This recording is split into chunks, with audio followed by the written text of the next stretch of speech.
The views, comments, and opinions of the following program do not necessarily reflect those of Morris Media Studios, MorrisMediaLive.com, or its affiliates. Listener discretion is advised.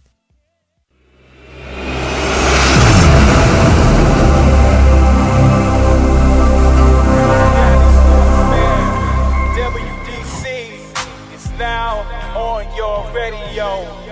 Coming live from the Bay, hear that way. They talk sports all day, LA. Dropping knowledge, high school, college, trying to score us play by play. NFL, NBA, NHL, that's right, you name it. They gon' bring it to you live. Talking sports and entertainment. From the famous and the you name it. Cover all sports from the football field. Good evening. Welcome to Sports Collective TV. I'm your host and moderator. I'm Farron, aka WDC. I want to thank you for listening in. It's July, y'all, so if you've been checking the social media, you know we've been covering a lot of basketball for the last few months. We've had the LABC League, Pac-Rim, P4E, just a variety of athletes in this recreation leagues. Adam, who we had interviewed, is in Thailand right now playing basketball. I got him a contract, so that Chasing the Hoop Dream segment is real. This month, or this episode, is brought to you by my man, Cali Sportsman, who's going to share about, I looked it up for a different name, and they call it The Pitch. It used to be that title, not just football. Mm-hmm. So I did a little research on soccer. Some people call it, what did you call it, sir? It's not American football. Kickball. So we're going to break it down to you for this segment here. We have an organization that has young women playing soccer, and they're going to give us the background and the full aspect of what that's like. So we have the actual owners, could I say, or the creators? How you want to title that? Oh, super volunteers. Super volunteers. All right, so that's on their chests. All right, so we're going to get started. Ilya, what you want to? I mean, this is dear to me to a lot of levels. And Coach, just my background has been having kids and working with kids through all sports. As student athletes through True Elite Performance, which is our college preparation program, and just getting kids started at an early age. I happened to be in Phoenix in 2004 and was part of South Phoenix, helping grow that community just with basketball. But I had a son in my house who was a 4.6 GPA. And so I've kind of mapped out this way of kids getting an opportunity that they wouldn't normally get. So saying that, 3,000 some odd kids have went to college through our program. We started the NFL program, which basically offered the other pieces, which was education, nutrition. Because when you start looking at black and brown, the financials, the circumstances are a little different. How they deal with things are a little different. We were dealing with boys, so we've seen the mental shutdowns in the middle of a game and taking a jersey off, and it takes special people to work with these type of kids because they have, I don't want to call it special needs, but I think that they have unique needs. And as student athletes, then it helps us get them further because it's not like they're picking up the flute, right? And not like they're picking up art. Sport brings a whole different aspect of energy because you have to play by rules. If you're out of bounds, you're out of bounds, right, Coach? You know what I'm saying? Now you got to play defense. Yep. So now a whole different mindset. You got to change. You got to be part of transition. You have to have leadership capabilities. All these things play a part of the bigger part of life itself. So it was easy for me to be, coaching kids that was troubled because it was always accountability. Sports is all about accountability.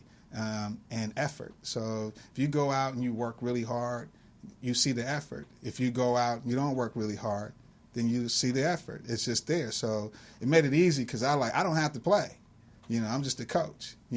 But you have the other sentiments of the nurturing part of having your wife near you to understand kids on both levels because it takes a real big village. And your sport is every weekend in the sun.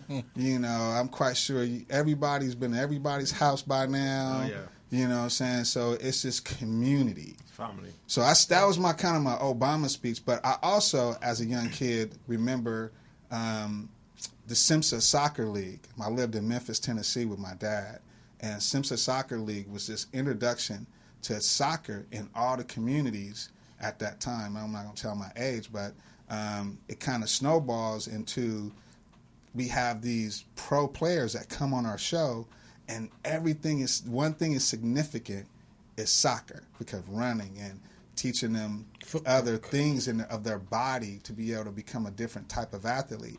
It's not like you lifting weights and you have to be muscular, but that running and that endurance and builds a whole different types of athlete. So welcome, welcome. And really, we wanted to have this platform in this segment because we know our professional athletes, they get their highlights, they get their ESPN, but we talk about that community piece and where can they get this experience at this level? Who gives them their exposure for what they're up to in life? And that's one of the main reasons why, again, we do this segment with our community people as well. So appreciate the invitation to be here. Thank you. So we always start from ground zero. Mm-hmm. So and then we kind of work our way up. So what did you do when you was a kid? Was there a particular sport, interest? Well, I actually was born in Haiti, and when I was a kid in Haiti back those days, football, which we call soccer, was the primary sport. There was no basketball, no baseball. So when I was growing up in Haiti, during recess of school, that's all we did, play. We played soccer and go home and play soccer. So soccer was all we did. Just every chance you get, every break you get, every time alone outside of school was soccer. And back in those days, it wasn't grass fields. You guys probably seen some of these soccer fields in Haiti or Africa. It's dirt, and a lot of these kids are playing either barefoot or whatever shoes they get. And the balls were just rubber balls. It wasn't it was $100 soccer ball you see today. But it's a different sentiment. Is what he's really getting at, because kids here, we go into Big Five and they want these shoes and they want this and they want.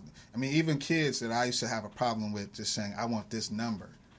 It's not about the number. It's not. It has nothing to do with the number. The fact that you even have a jersey says a lot. Right. So you coming from that humble beginnings where it's like, man, we had barely anything, but we had a love of the sport. Right. Yeah. What was that experience? I mean, talk about the experience of it. I think it was. In retrospect, I was looking at what I give my kids now and what my kids get. It was when we started, it was just a huge difference, but it was a lot of fun. I just remember being, with my cousins. We, a small community, so we all grew up together, all the cousins, and we're all on the same block. And so every day, out of school, played soccer. We made balls out of balloons and wrap them wrap 5 or 6 painted holes around them. So just eventually it's bounces, right? Because you put so many rounds of painting holes and stuff, right? And then we play balls, and after a while, the ball hit a tree, and some thorn hits it, and then boom, that's it, it's done. Our game's over. Everybody go home. All right, so then we gonna fast forward a little bit because you must miss home. That's the beginning. That's he missed home. Have you taken a trip lately? Next summer. That was my start. So I would imagine you got competitive at some point, right? Yeah. So was that high school level? I was competitive in mostly middle school, and then my parents moved to Brooklyn. I grew up in Brooklyn. When we moved. Durant. That's all you can say. Next Durant. episode. Yeah. Stay tuned. I'm a KD fan today. But when we moved to Brooklyn, there was no soccer. Right? Because soccer requires space. In New York is not. It's dense. So then I became basketball and baseball fan. And so when I grew up in Brooklyn, I didn't play soccer at all. I watched it during the World Cups and stuff like that, but that was about it. But then I was a Bernard King fan, watching basketball, and you guys probably don't know what Bernard King is, right? Old school. Hey, Young guys. Hey, I'm 49. I'm 49. I'm afraid of my age. I'm 49. We can hang out. You might help me down the steps. I'll help you down the steps. That's what I'm talking about. That was those days. Bernard King, watching baseball, Del Strawberry, Dwight Gooden, those guys. Yeah. So that's what I was into when I was growing up in Brooklyn. And then fast forward years after that, I got married, have a kid, and my son. I was driving around the neighborhood, and I see these sign up for soccer. So my son was 4 years old at that time, and I just made a U-turn. He's like, "Yo, what's this?" And What that's year it. was that? That was. You ain't gotta say. You ain't gotta say. No, but 2006. because it has a lot to do with the fact that my wife is here to check me on that one. 2006. So you look at soccer was introduced as a national platform in the United States in 78, 79, right? Now here's a new reintroduction in what year was that? 2006. Wow. Yeah. That's a stretch. Yeah. You know, and it's still because you need a field and because what is needed, it's still a lot of folks still don't. I mean, they still trying to work on skate parks right now here in LA. Exactly. Yeah. So that's kind of how I got reintroduced to soccer. Yeah. When I was looking for something for my son to do at 4, and that was it. I started in, I registered, and it's like, who wants to volunteer? You got to volunteer for your. You was in for your son to play. So I'm like, all right, I'll sign up. And then I started refereeing. I became a coach, and then I volunteered some more. And Region was going to some management issues and stuff, and so I stepped up and became the commissioner. And what was the vision for you after having soccer drop off, and then now your son? You know how some parents live their dream through their children. What was that for you like to now be able to have him in that sport? I know you had love for it. She grinning. She already told off. He grinning. She grinning, so he already told off. So. I was just happy to be in soccer again because I had I would say I was been off of it for so long I couldn't even remember how to touch it, ball, and so forth. So I was just happy to be out there and see my son. Even in the first year, I wasn't even coaching him. I was like refereeing, and then I kind of after a while I kind of checked it out. Oh yeah, I could do this again. So it took me a while. It was like a huge, transition to get, Wait, don't leave her out. What do you want to say about that? No, I think it's like when you talk about the volunteering and like needing a field. So for AYSO, we're South LA. So we're right around the corner. We're off on Fairfax, right off of Stocker. And when you go, you'll be blown away by just how many people of color you're going to see on the field. And the kids, we've watched them grow up. They're running. My daughter, she was barely walking because she was 1, when he started. And she's teeter-tottering on the field, and you're going to see some of her teammates now, and they're all young, beautiful women who are accomplished athletes. I never played a sport. I'll tell people I don't even like soccer. I love watching my kids and their teammates play. So when you talked about, like, kids, kind of coming from a background, they're troubled or different things that they have. The one thing, the love of the game, you'll see that. You'll hear it.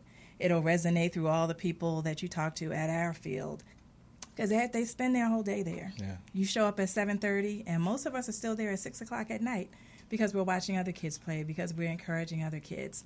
That greatness that you talk about, just in terms of, like, notoriety, and you don't really hear it in soccer. Like, for our girls, I mean, Women's World Cup is going on. It's like, it's a good thing they're not playing today. That's tomorrow. The U.S. will be playing. And when you talk to the girls... But then you look at Wimbledon and you look at the fact that you have that whole African-American young girl athlete piece is happening today. But and that's what I said. We making history because, look, these young ladies haven't probably been on any kind of major media platform that we can give them that same platform today. What growth have you seen from the young toddler age to now, like, because there's life in sports, so what have you seen I think the biggest thing is just kind of this sense of accomplishment. We look at where we are, like they have on their AYSO United jersey, so they've kind of become a club team. We started out in more of a recreational type of a league, and they got to the point where they had an undefeated season. I don't know how many teams can say they won 56 games, 2 ties, and no losses. Whoa. And after that, I mean, when we say those girls were balling, every team that came in our path, they were like, we have to play South LA. I mean, they were kind of dejected at the start. And that just comes from all these girls just playing together, being on the field, wanting to play, the commitment. You talk about the Saturday, Sunday, you talk about the coaching.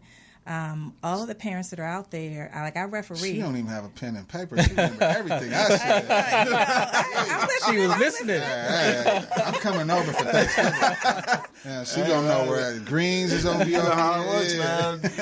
That's beautiful. And I mean, it's really a privilege to really watch the girls. Yeah. And I think they feel our love. They feel our support. We will brag about them. I'm a professional cheerleader. That's my job. And they hear me. I'm yelling, I'm screaming, I'm like, telling everybody about them because I want them to understand that, one, they can do anything. and that they're really accomplished athletically, scholastically. We have a valedictorian sitting over there. I mean, these girls are hitting it on and off the field. What in the behind the scenes chatter? What do you hear the dreams are, the chase? What are they after? Well, if I go back maybe 2 years, we were having a sleepover at my house, like you said, everybody's at everybody's house. And they were upstairs in the TV room, and I'm like, what are they watching? They were watching a soccer game. Wow. And they were critiquing each other, and they were saying, we're all going to be on the women's national team. They were like, we're going to go to college, we're going to play for the colleges, then we're going to go play internationally, then in some number of years we're going to come back. You heard it first and here. We're going to represent. Collective Media, y'all. So, I strongly believe that they will make that dream come true. They are true soccer sisters. Yeah. Nothing comes between them. All right, so with that being said, we want to say thank you. Yeah. We're going to take us a little break, and we're going to let them start telling us that story. You kind of did a good yourself. Yeah. Look, I'm coming over Thanksgiving. No, you're not. You're welcome, baby. Anytime. All right, so again, this is Sports Collective TV. Social media is at Sports Collective Media. Make sure you check us out all month long. We got different segments coming up. So right here on MorrisMediaLive.com, shout us out. What's the count? Last time that I checked, it was 5 chains on my neck. It was no smut on my rep. Yeah, so my name is Ken Q. I'm born and raised in Los Angeles, California. I'm an empowerment speaker. I'm a youth advocate, and I'm a host. I do a multitude of different things. Event producer, spoken word artist. Got to plug that as well. So so it's good to have these organizations that are creating events that are organically to be able to get people to socialize, to communicate, to talk. Where did you get all that mental toughness? For me, it's been learned throughout trial and error, to be honest. About 2.5, maybe 3 years ago, I made a decision, and I said I don't want to do anything that's not in alignment with my purpose. In order to reach purpose, you have to go through trial. Mm-hmm. So for me, I just learned to embrace the trial, and for me, my trial, my rock bottom was homelessness. So that gave me a whole nother level of mental toughness. Voice out west, legendary self-made progress. Last time that I checked. AskIlya.com. Media marketing experts here to help you grow your business into the next level and boost your sales. Visit us to learn more. AskIlya.com.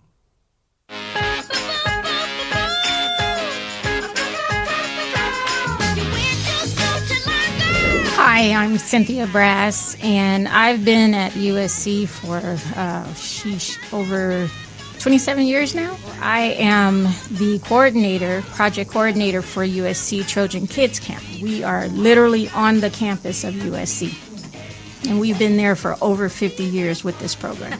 We are not just sports. We are also academic, but as it relates to the sports world. The camp is coming up. It's in July. July 1st through the 26th. No 4th and 5th because that's a university holiday. www.usc.edu/rec sports. The direct number is 213-740-9252.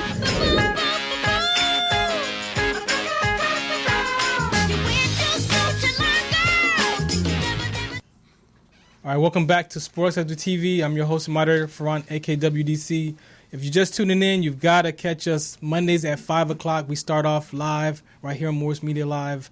Social media is at Sports Collective Media, Facebook and Instagram. So this is a volleyball segment here. We got some youth. I'm sorry, soccer. Volleyball. I was thinking soccer. What's wrong, man? I was thinking another sport. Cut. Back to you in the studio. Back to you in the studios. All right, now here we go again. Let's go, Farhan. Yeah.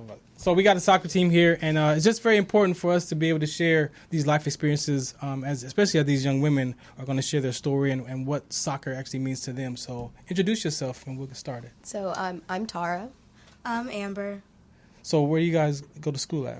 So I go to school at Laces, okay. And we're both going into high school now. I went to Westside Neighborhood School, and now I'm going to Marymount. Marymount, okay. So what's high school? Is that like 8th grade now? I mean, because they be on AP Ninth classes. Started. So academically, what's the register on that? Because I know it's a balance. Because we just heard from one of the moms that you guys are real good students. So we got to talk that language first. Because I know that's a balance. Because you got practice, you got weekends, and then you got to make A's. Mm-hmm. How do you guys balance that? Well, schoolwork always comes first. Our parents teach us that, or even our coach teaches us that we have to have priorities. So we kind of just have to find a way to balance it because we have practice a lot in games, but we always know that we need to focus on school and then also focus on the soccer field. Is that like Kamala Harris at an early age? My goodness. I want to leave you out, so you go ahead. Go ahead, Michelle. Let's go. No, Tara's all right. We have a balance, and if we go to a tournament, say like if we went to a tournament in Las Vegas this past year, if we had homework, we are going to do it on the trip, even if we want to have fun while we're playing in our hotels and all of these different things. We know what's going to come first, what's going to come second, but we always know that we're going to put our hearts into both of them. You know, what I know about the sport is that each position is very unique, Coach. Because you got, what's that?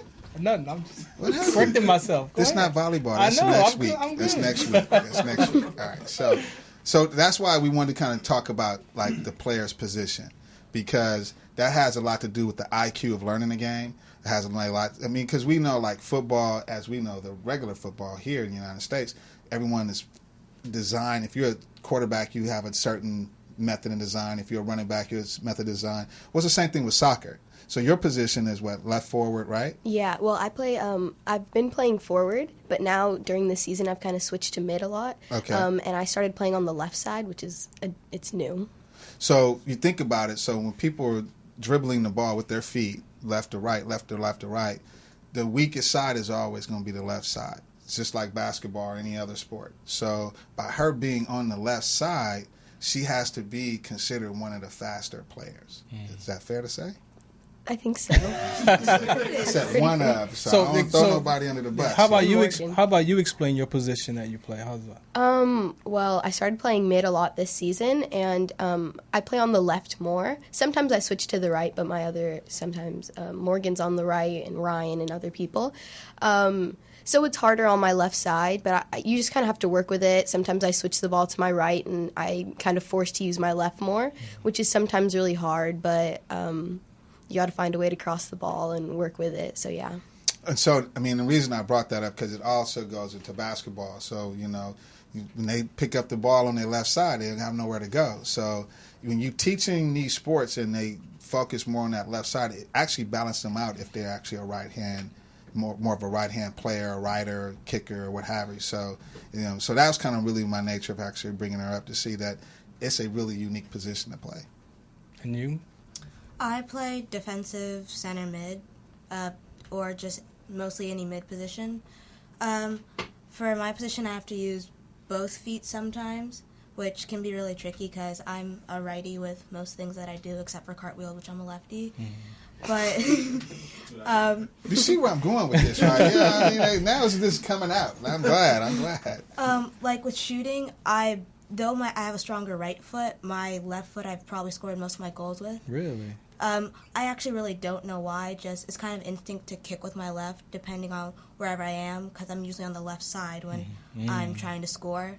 Which one of our coaches, Coach Annabelle, says, when you're on the left side, kick with your left foot. It's being put into our heads pretty firmly, and it's just something that you remember, and it just comes naturally once you're there. It's almost like dribbling. Yeah. Left side, You left hand. left You know, hand what they layout. want to do, put it up over here, and what? It doesn't happen. Let me ask, so what do you equate your mental toughness, right? Because there is a lot, like you said, just your studies and playing sports, that student athlete piece. Who do you equate that mental toughness from? Mental toughness, like your strength, like your mental toughness. Well, really through it all, you kind of just have to persist. You have homework, got to get it done. You have a game, got to go play till your heart's content, till your coach's heart is content. But how do you keep yourself? You kind of Hey, you don't hear it, bro? I mean, stop. Listen. This girl is different. You know what I'm saying? It's like, I can relate to her because I don't need an alarm clock to get up. You just get up. You know, she already has in her to just get up. What time is your inner clock? I mean, Coach, is that fair? It's my mom. Is your mom? My mom is my That's not happening. Mama said ain't shit. I ain't talking about getting up. I'm talking about like, because they are girls, they like to sleep. But I'm just saying, she just has that tenacity. Like, hey, like she said, what's the first thing coming out? I'm gonna get it done. I'm gonna get it done by any means. Yeah. How about you? Mental toughness. My mental toughness is probably my confidence with everything that I do. that's probably overall, like, through school, through soccer. I'm not always confident that I'm going to make the shot, but I still got to take it anyways, because if you don't take the shot, you're never going to make it. Right. And that's one of the things that Coach Rudolph always says. Wow. And also my teachers at school says, if you don't take the shot, you're not going to do it. So it's just a leap of faith, and if it goes in, great job. If it doesn't, try again. Because my dad always says every, 1 out of 10 shots should go in. So what do you tell, when you miss that shot, what do you tell yourself? Nice try. Try again. It's probably not really nice try. It might be, oh, maybe you should have taken another touch, or maybe you shouldn't have taken another touch. Yeah, one more touch of it, huh? Maybe you should have looked at the bottom left corner instead of the upper right corner. Yeah. Or maybe you should have used your And left. then you go back to your game. Wait, Focus. Coach, can I help her out a little bit? Can I just help her out a little bit? When a basketball player shoots a basket, when it leaves his hands, he already knows it made the shot, right? So I just want you to, you're young, so I just want you to have the mindset is when I kick the ball, I'm scoring, right? So it's not like, oh, if I score. So what happens is you go back into all the stuff that could have happened, but the sport is so spontaneous. Yeah. So the only way that you can actually deviate from all that is build a level of confidence. So body is muscle memory. So if you practice the same shot and you start hitting them, every time it leaves your foot, that's in your mindset already. So if I'm going to shoot, I may... And you know when it comes off your foot, you know if it's going that. Yeah. You know, yeah. So you halfway there. You know what I'm saying? You halfway there. So you heard me ask, what's the chase? What are you chasing? To go like oh, where do I want to? Yeah. What do you? That's Kamala. She got to get her questions she asked her before, right? So. Got to grasp the question. Well, I'm going to take it as far as I can. I have a really strong passion for the game, and of course I want to live it out. So I do intend on playing in college. I don't know, professionally. I mean, it would be amazing, right? Just to play soccer as a job, that would be so cool. Yeah. But you really kind of just have to see where you go with it, and if you even make it that far, or if I change course. Yeah. How about you? Yeah, I also if I go pro, that would be absolutely amazing. Definitely college and high school, varsity or JV. Doesn't matter, I'm still playing, though varsity would be great. Might not get all the playing time, so JV, I get to practice my skills. Right. College, I just got into high school. I'm not exactly sure what's to come that far, but all these amazing players that are playing in the World Cup right now have gone through some struggles, and they're still there now, and they're being so amazing. They just beat France in an amazing game, and all the things that they've accomplished is so big, so I hope one day I could be something like that. One day I will be. One day I no will be. Hope. There's no such thing as hope, right? So, I always ask, I'm going to let you go with this and we'll bring some more kids on. But my thing is that there's other kids that has dreams, aspirations, and we know that 1 out of every 8 college kid out there is homeless and they're just dealing with issues. And here you guys sound so achieved and so accomplished and so polished, and it's natural. It's nothing, we didn't make this. This is who you guys are. What would you say to kids that's your age that are out there? What would you say to them to inspire them to get to their goals and their dreams? Well, really, all you have to do is have a dream. You got to persist. You give up on that, you're basically giving up on yourself. So really mentally, you just got to... You got to know what you want and just go for it, and don't let anyone stand in your way. You really just have to think that this is what I want to do and I'm going to do it. Yeah, you.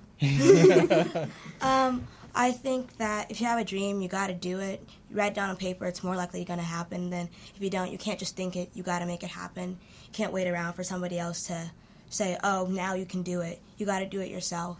And the more practice that you try to do to get to your goal, the closer you're going to be to achieve it. Is there any community outreach you care about? Homelessness or, youth, anything you guys care about? Bullying, text messages, volunteering, iPhones. I don't know. They got all kinds of stuff now they be worrying about. Yeah. You know what I'm saying? We just wanted to get in before the street lights come on. Right. For real. Anything that community-wise that you care about? Well, there's so much going on. My mom and I, we volunteer with this group called Big Sunday, And we don't go every Sunday, of course, but when we can, like on MLK Day, we go, and they have different things you can do, like sorting clothes for the homeless. We paint pictures, make picture frames for them, sort books. We clean up schools in needy areas and everything like that. It's really whatever you can put in your 2 cents to help the cause, whatever it is. Well, I'm going to say this before you answer, because as you guys pursuing high school, you have to do community hours. So this is a good time to start thinking about maybe stuff that you want to do or putting your stamp in the community and the society we live in today. But go ahead. I've so far for my community service, it's also been required for my middle school, my 8th grade year. I put together backpacks for children who are underprivileged and might not have all the materials to go to school. Or in South America, specifically Peru, we went and we helped build a women's trade center for women who don't have the chance to come to the different shops to sell their own goods, or they could be ripped off by big corporations. So we started building a trade center with my school and a company, Awamaki, to help them be able to sell their own things and not have large companies put their very, very precious goods at lower prices. Yeah. Well, there you have it. Wow. That's real life right there. I'm going to Target. Yeah. So we're going to take another break. We got some more guests coming up. Yeah, really. We'll be right back. Sports Elective TV. Shout us out. Thank you, guys.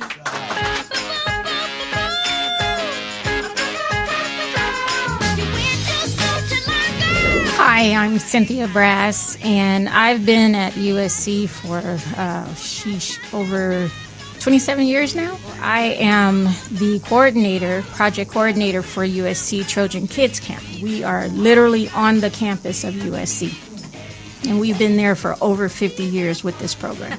We are not just sports. We are also academic, but as it relates to the sports world.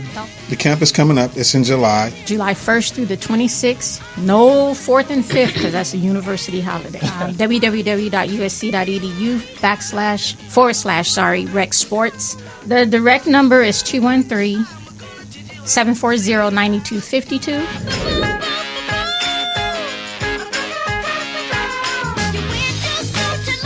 Consortium of Health and Military Performance, also known as CHAMP, of the Uniformed Services University of Health and Science, known as USUHS, is conducting a study to understand a possible genetic link between sickle cell trait, known as SCT, and exercise-related events, known as EREs, such as exertional rhabdomyolysis, muscle damage, heat stroke, and or collapse. We are inviting African American men and women with sickle cell trait and their family members to participate. Participating in the study will require you to complete a health history questionnaire, a form authorizing our study physician to gather health information from you and your healthcare provider, as well as a one-time blood donation. In order to qualify for the study, you must meet the following criteria: be African American, be sickle cell trait positive, be able to read, speak, and understand English, be between the ages of 18 and 80, and currently not being treated for any mental or psychological disorders. Participation is completely voluntary, and your decision will not impact your health care. The results for this study are for research purposes only and are not intended to directly benefit any individual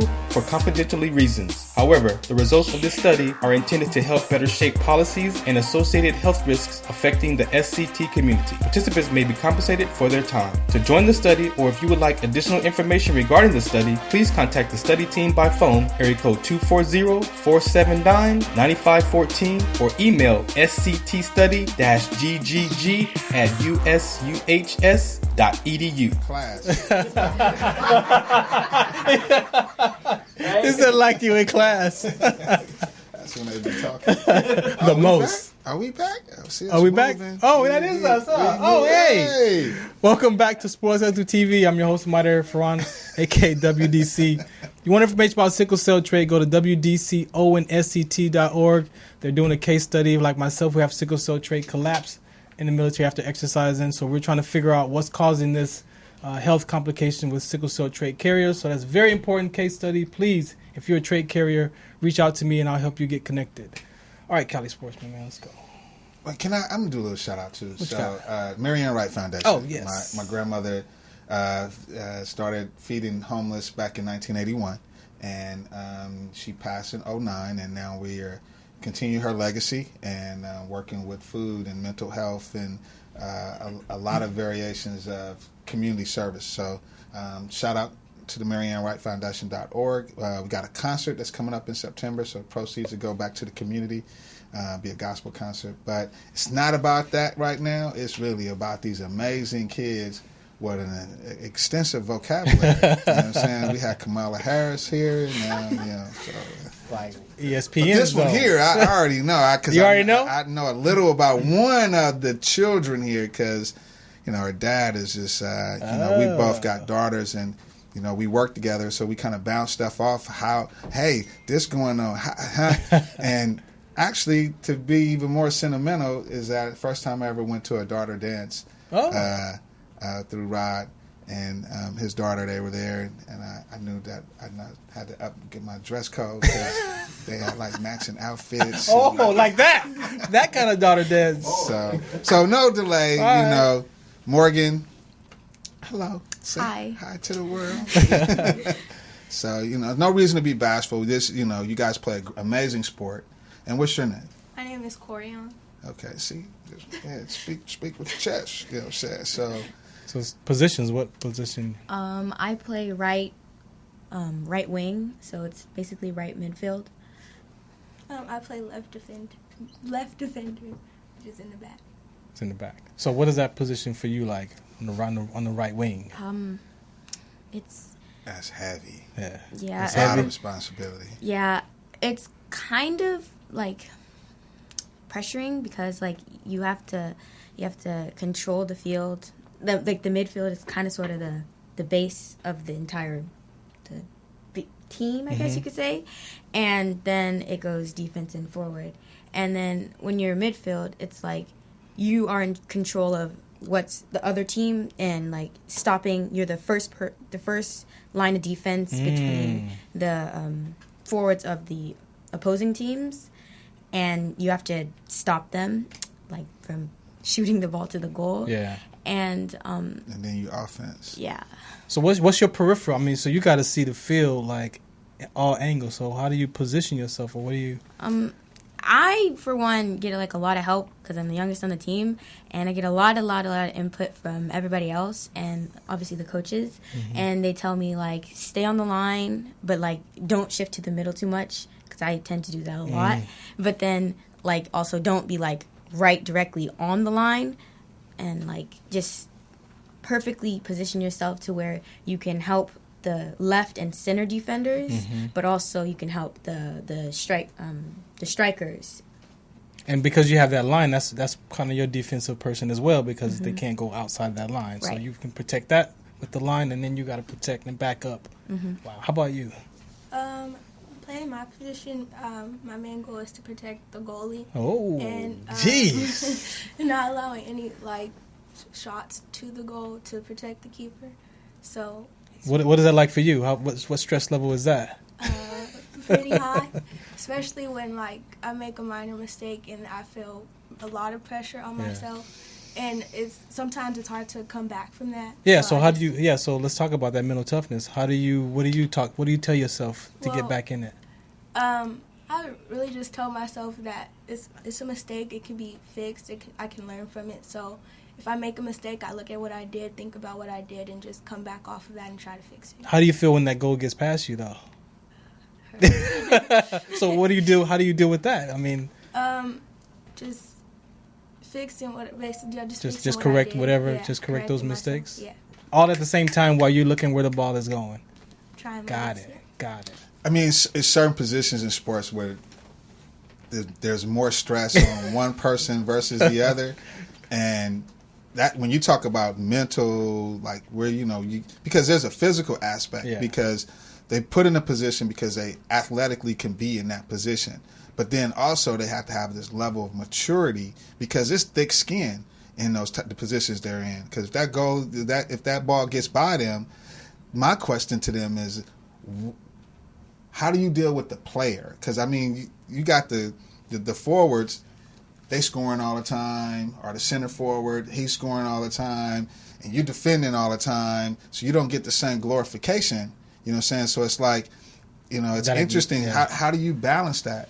You kind of understand what I'm saying? Yeah. Because you take the stressful job and you helping the team. She said she had it. I know stuff. Go ahead.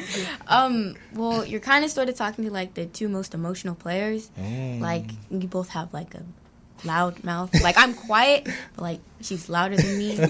And like we just try to calm ourselves down in a sense. Like Draymond Green. Yeah. Like when the ref like does something bad, we're like, I want to say something, but we know we can't Red because card. then we could get a red card. But then when the player does something and you want to justify yourself, you have to know like what the bar is. Like my dad told me yesterday, he told me like if you're mad at like the player, you have to set a bar to how high and the limit you want to go to like to let them know like you can't do that anymore. And then you just stop there. Don't say anything else. Like you recognize what you. I saw what you did, and I'm that's the not reason gonna they happen. built shin guards. So. Well, no wonder. So how do you manage those other players? Me, I really had to learn to keep my composure because from past experience, things have happened based off of like me not being able to hold it. So I had to. You gotta sit down. Yeah, I had to learn to calm down. Well, recently I really just been counting to 10. It's been a basic that just count to 10 and it helps. Like, But it must be a balance because when you look at them on the court, that on those terms with the stress, but then when you guys are off the court, everybody adores you, right? Mm-hmm. Yeah. So you have to pretty much acknowledge yourself with the defensive moves and all those things, and just know that you played your position regardless of who's scoring goals in your team, because that's what you're on the team, so that's their position is to score those goals. So you have to talk to yourself and be okay with your position. Yeah. Sure. Wow. Educational, you know. What I guess subject, you know, like if there's a particular subject that you just completely excel in, and then give me a subject that over the summer you're going to work on because you want to get a better grade than you did maybe the year before. I can for sure say English and history I excel in, and I really do not do well in math. And I know that my grandpa, he is like really, really, really smart in math and like can teach me a whole bunch of algorithms and formulas and stuff like that. And my dad has a bunch of connections like on people he knows that are like really, really, really good at math. Like he has a friend who's a chemical engineer, I believe, and he once like I had a math project and we called him up and he helped me figure out like what I was doing wrong and helped me figure out like why this was happening and how you can fix the problem. Yeah, your dad keep a lot of people on that. So what's your goal? What are you chasing? I would like to be a producer for music and like also a psychiatrist or psychologist. Boom. And I want to go to Howard University. Boom. That's what I'm talking about. How about you?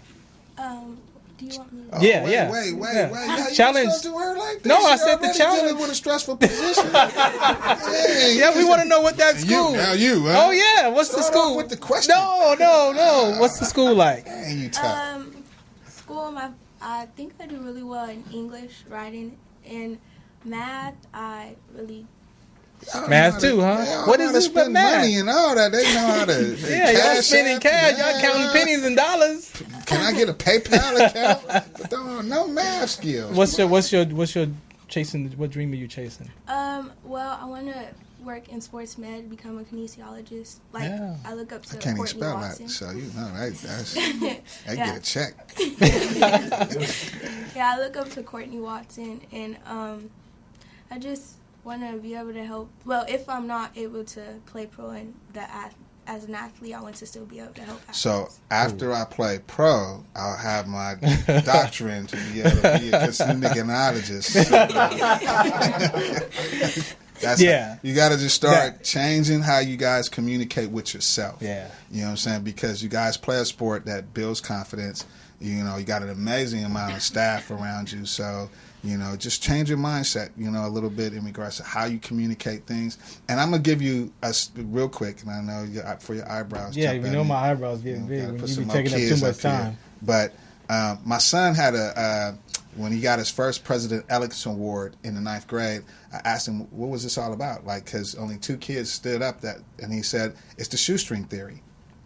I said, shoestring theory? You actually remember that? So the shoestring theory is that basically, as a young kid, everybody learns how to tie their shoes, right?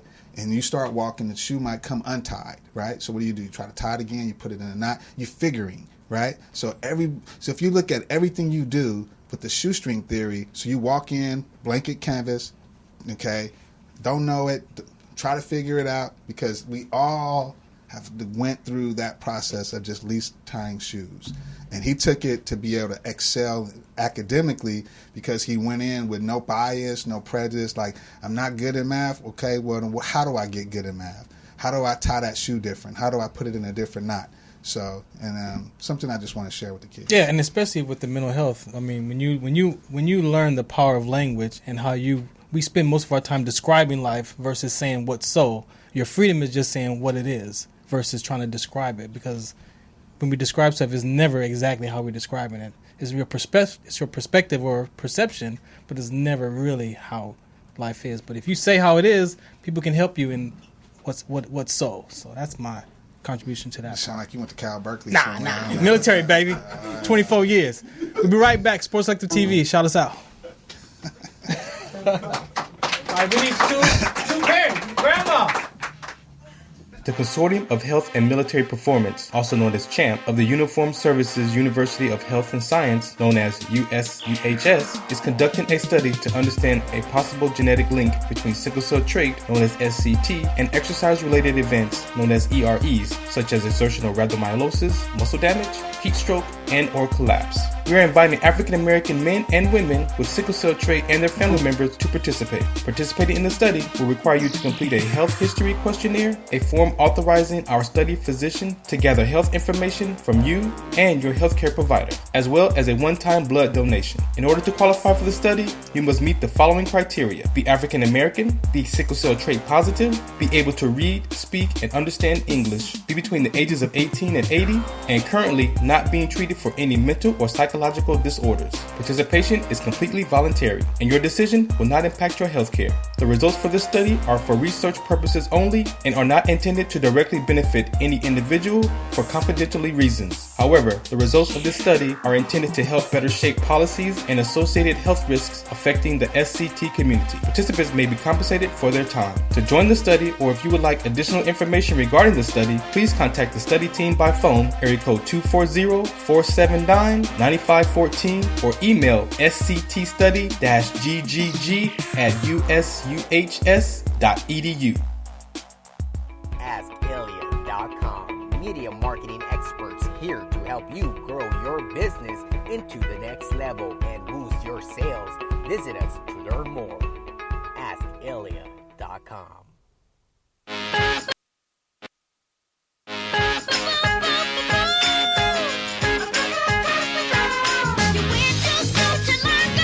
Hi, I'm Cynthia Brass, and I've been at USC for over 27 years now. I am the project coordinator for USC Trojan Kids Camp. We are literally on the campus of USC, and we've been there for over 50 years with this program. We are not just sports. We are also academic, but as it relates to the sports world. The camp is coming up. It's in July. July 1st through the 26th. No 4th and 5th, because that's a university holiday. www.usc.edu/rec sports. The direct number is 213-740-9252.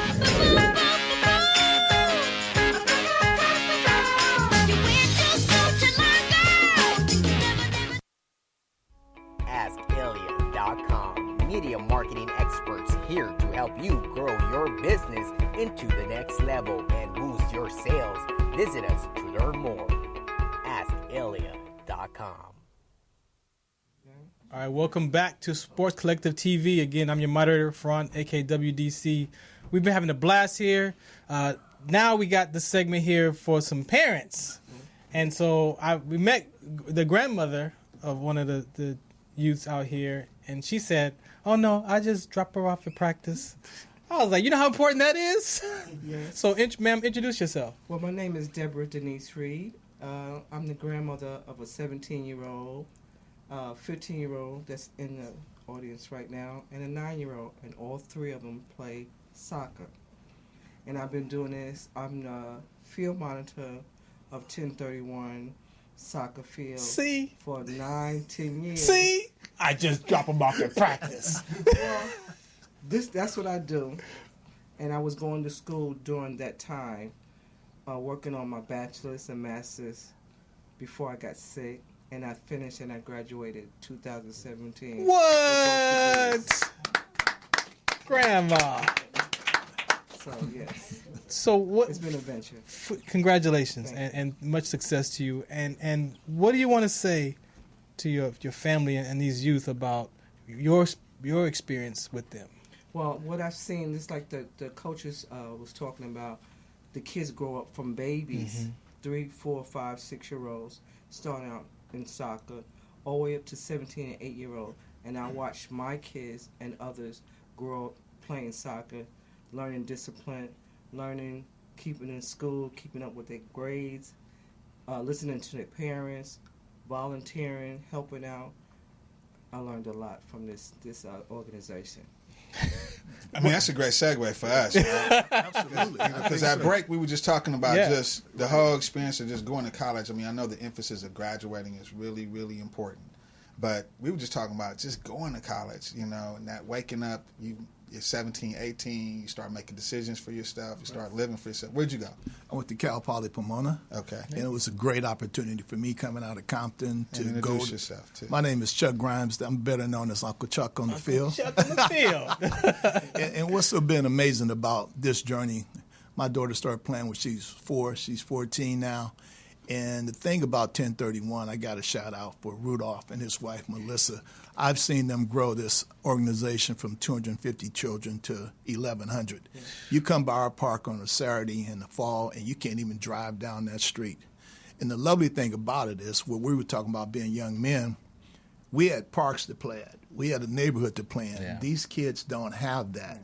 And the thing about 1031, whether you're playing or not, these girls and these boys want to be dropped off just to hang out because they know the parents are going to watch them, and they could just have fun and run through the park and have, and just be free. Wow. And that's a great thing. And then we have the young ladies and young men that have moved on to academy clubs or to college, and they still want to come back. We're playing at different places.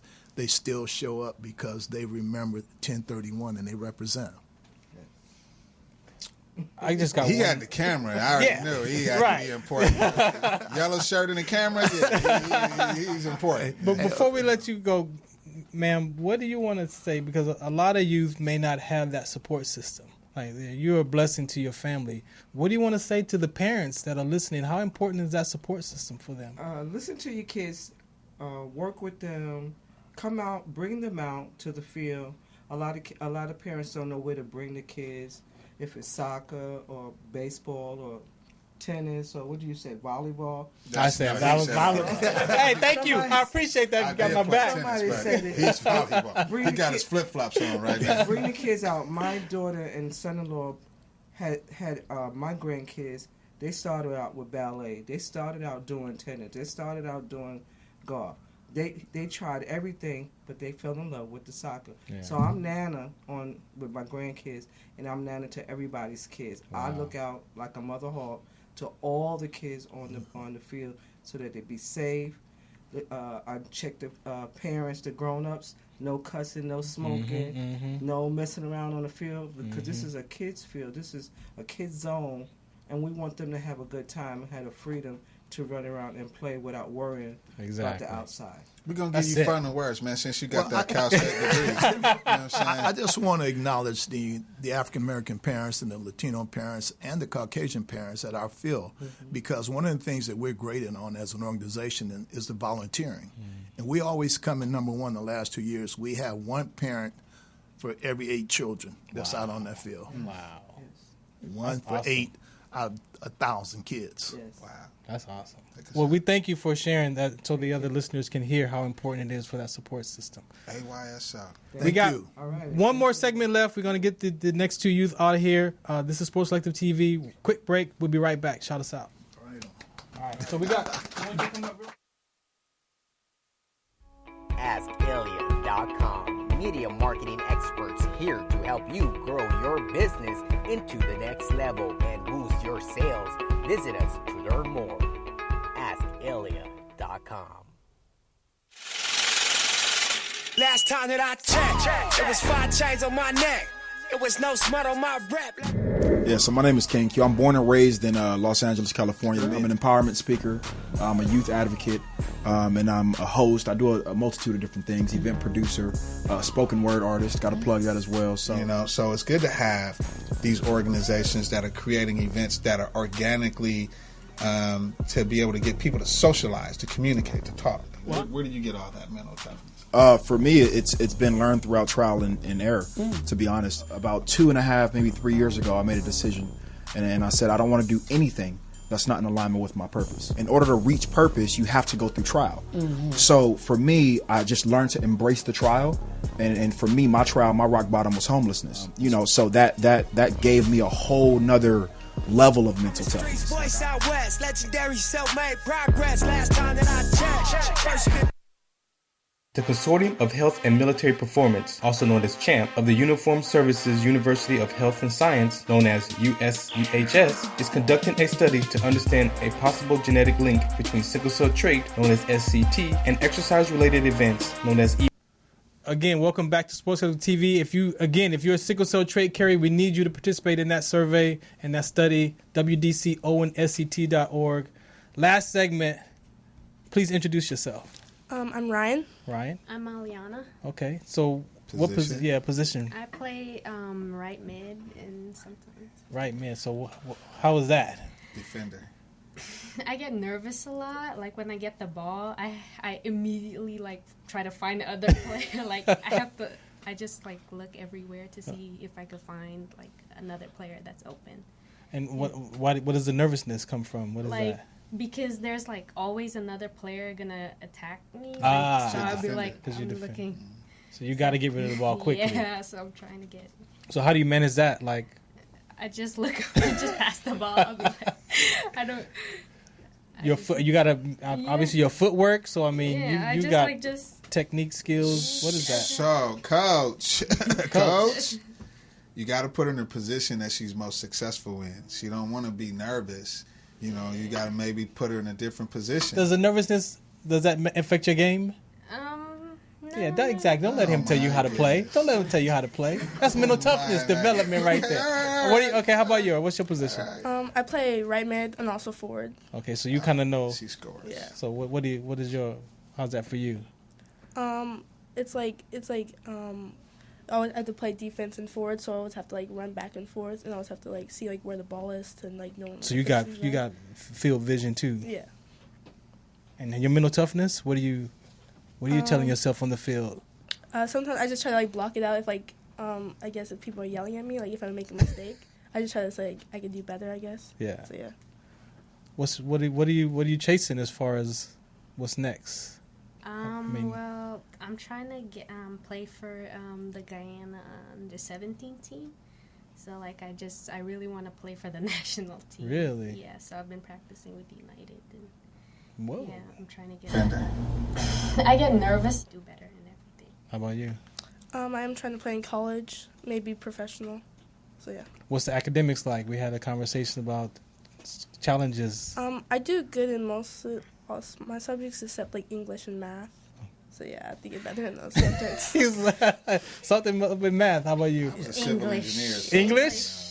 I can't English. Easy. It's hard. That's your second language now, huh? Or do you speak Spanish a little bit? Or? No, I well, from where I'm from, like the English, it's kind of different. It's like broken. Mm-hmm. So like the English is like it's just hard. Taco Monday. Okay, it's Taco Monday. Stop it. But I love math, like the steps. Like I get the steps. Yeah, see. There's one in the building. So, what do you want to say to the young athletes that maybe want to play the position that you're in? What do you want to tell them? What do they need to look for? I guess have like endurance and like control of the ball. So. A lot of practice, a lot of footwork. Yeah. Yeah, like with the passing, you need to have like know where to look up and like find open players and everything. So actually, you're like we call dribbling. You're looking straight at the field, but your footwork is so you don't look. You have time to look down. Like, you just really fast. You just go like She's that, and nervous. then you look. She's not nervous. She's nervous. Tell them what that nervousness really is. What is it? Tell them what it is. We got It's not 30 nervous. seconds. You got Go 30 ahead. seconds. Tell me about your Tell them nervousness. Excitement. Thank you. Okay. Thank you. It is not Whatever, a negative. man. Okay, I love y'all. Okay. Anything you want to say before we get out of here? Shout out to your team, your teammates. We want to say thank you for the parents coming out. Thank I know it's a Monday at 5 o'clock in LA. That's a tough one. For real. So, La Cienega, we praise Lord that you made it here. But, you know.